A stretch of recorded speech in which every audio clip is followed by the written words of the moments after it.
Good morning students, I am MRK. Today class 11th standard maths chapter 2 exercise 2.9 algebra பார்த்துட்டு இருக்கோம். partial fractions அப்படின்ற exercise very very important exercise for public. So 5 mark questions, so please careful understand பண்ணி படிச்சுக்கோ. Okay, thank you. next கணக்குக்கு போவோம். இந்த எப்பயுமே நம்ம concept படி டினாமினேட்டரோட டிகிரி அதிகமாக இருக்கணும். எதை விட நியூமரேட்டரை விட அதிகமாக இருக்கான்னு பாரு. இதில் 3 இருக்கா 2 இருக்கான்னு பார்த்துங்க. 2 ஈக்குவலாக இருக்க மாதிரி இருக்குது. அப்போ கணக்கை டிவைட் பண்ணி தான் செஞ்சு கொண்டு போகணும். மினிமைஸ் பண்ணி தான் கொண்டு போகணும். கணக்கை மறந்துடாது. ஈக்குவலாக இருந்தால் அப்போ வெளியில் கொண்டு போனோம்னா x² + 2x - 3 உள்ளே இருக்கும் 2x² + 5x - 11. 2x² x² divide பண்ணோம்னா என்ன வந்துடும்? 2 வந்துடும். அப்போ 2 போட்டோம்னா இங்கேயும் 2.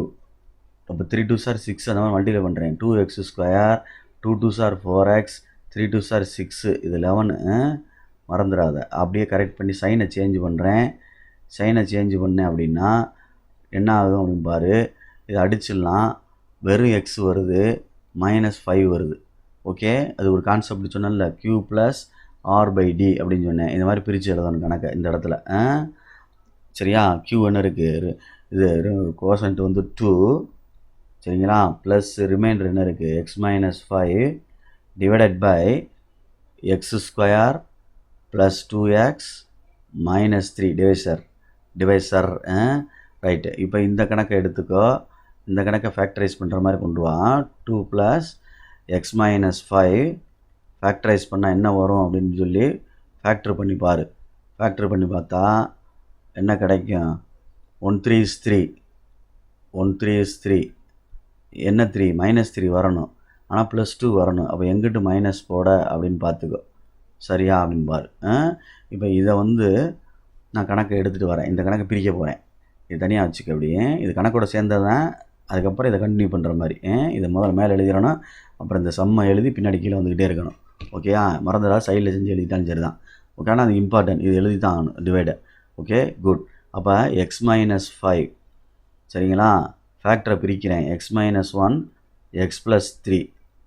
இதுக்கு ஆன்சரை எடுத்து ஈக்குவல் டு போட்டு 2 ஃபேக்டராக இருக்கனால x - 1ன்ற ஒரு ஃபேக்டரு ப்ளஸ் b பை என்னது x + 3ன்ற ஃபேக்டர். இது 1ன்னு வேணால் வச்சுக்கோ. இது 2ன்னு வச்சுக்கோ. இந்த இடத்துக்கு எழுதின போய்ட்டு அங்கே போவோம். ரைட். இப்போ எல்சிஎம் போடையில் x - 1 x + 3 இல்லைன்னா லெஃப்ட்டில் பார்த்து இதை எழுதிக்க சொல்லியிருக்கேன். இது ரெண்டையும் அடிச்சிட்டோம்னா a அங்கே மேலே இருக்குது. இங்கே என்ன இருக்கும்? x + 3 மேலே கொண்டு மல்டிப்ளை பண்ணால் a × x + 3 அப்படின்னு அர்த்தம். ப்ளஸ் b x + 3 கேன்சல் ஆயிரும். x - 1 மேலே போய் மல்டிப்ளை ஆயிரும். இப்போ டினாமினேட்டர் ரெண்டையும் அடிச்சிட்டோம்னா x - 5 ஈக்குவல்ட்டு அப்படின்னு வரும் கணக்கு. a × x + 3 plus b × x - 1 அப்படின்னு அர்த்தம். ஓகேயா? குட். இதிலிருந்து அப்படியே பொறுமையாக இந்த ஃபேக்டரை 0 ஆக்கணும்னா புட் x = என்ன போடணும்? -3 போடணும். அப்போ -3 போட்டோம்னா -8 = -4b அப்படின்னு வரும். மல்டிப்ளை பண்ணால் அடிச்சிட்டோம்னா 8/4 = b. அப்போ b = 2ன்னு அர்த்தம். 2 = b அல்லது b = 2 அப்படின்னு அர்த்தம். ஓகேயா? ரைட்டு. இந்த ஃபேக்டரில் 1 போட்டோம்னா எக்ஸுக்கு பதிலாக புட் x = +1 போட்டோம்னா இதில் என்ன வந்துடும்? -4 = 2a அப்படின்னு இருந்தோம். இது 0 ஆயிரும். 2a +1 போடுறோமா?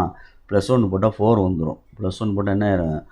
1 + 3 4a அப்படின்னு வந்துடும். அப்போ -4a/4 = a. இதைத்தான் கீழே இறக்கி விடணும். சரிங்களா? அடிச்சிட்டோம் அப்படின்னா -1 என்னது? a. 1/1 போட வேண்டியதில் -1 அப்படின்னு அர்த்தம். 1/1 தான். ரைட்டு. இப்போ நான் வந்து ஃப்ரம் 2க்கு வர்றேன். 2 ஆன்சருக்கு வரையில் 2 உடைய ஆன்சருக்கு வர்றேன். சரியா? 2 உடைய ஆன்சர் இருந்தால் இருக்குது. x - 5/x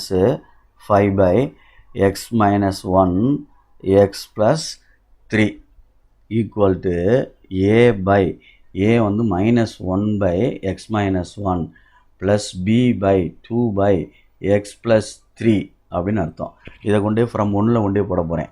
கொஸ்டினை எழுதிட்டு கொஸ்டின் வந்து 2x² + 5x - 11 x² + 2x - 3 equal to 2 + அப்படின்னு வந்துடணும். இதை தூக்கி ஆன்சரை தூக்கி இந்த ஆன்சர் தூக்கி எழுதிடணும். 2 ப்ளஸ் இந்த இடத்துல மைனஸ் போட்டுக்கலாம் நம்ம, ஏன்னா இங்கே என்ன இருந்துச்சு, மைனஸு இருந்தனால நம்ம அங்கனக்குள்ள இந்த இருக்கிற minus 1/x-1 plus 2/x + 3 which is required equation solution. Okay, thank you.